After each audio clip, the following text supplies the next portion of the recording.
Rosary ചൊല്ലി പ്രാർത്ഥിച്ചു, ഇവിടുത്തെ ഉപ്പൊക്കെ കൊടുത്ത് പ്രാർത്ഥിച്ചു. അച്ഛൻ്റെ ധ്യാനം കേൾക്കുകയും പിന്നെ എല്ലാ ദിവസവും എഴുന്നേറ്റ് ഉടമ്പടി പ്രാർത്ഥന ചൊല്ലി പ്രാർത്ഥിക്കുകയും ചെയ്തു.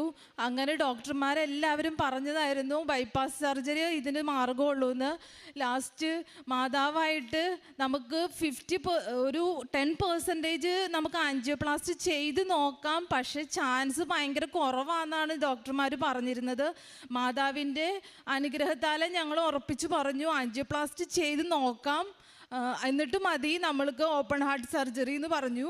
അങ്ങനെ മാതാവിൽ വിശ്വസിച്ച് ഞങ്ങൾ ആൻജിയോപ്ലാസ്റ്റി ചെയ്തു. 100% ബ്ലോക്ക് ഉണ്ടായിരുന്ന എൻ്റെ അപ്പച്ചന് ദൈവമാതാവ് വഴി 0% ആക്കി കൊടുത്തു. ഡോക്ടേഴ്സ് തന്നെ അത്ഭുതമാണ് പറഞ്ഞത്. ഇത് ഒരു വർഷം മുമ്പ്, എത്രയും നാൾ മുമ്പ് വന്ന ബ്ലോക്കായൊന്നും അറിയില്ലാത്തതുകൊണ്ട് ഞങ്ങൾക്ക് ഭയങ്കര പാടായിരുന്നു ചെയ്യാനായിട്ട് ആൻജിയോപ്ലാസ്റ്റി. പക്ഷേ അപ്പച്ചൻ്റെ കാര്യത്തിൽ മാതാവിൻ്റെ അനുഗ്രഹത്തോടെ എളുപ്പത്തിൽ ചെയ്യാൻ പറ്റി എന്ന് പറഞ്ഞ് അനുഗ്രഹിച്ചു. ദൈവമാതാവിന് 1000 നന്ദി.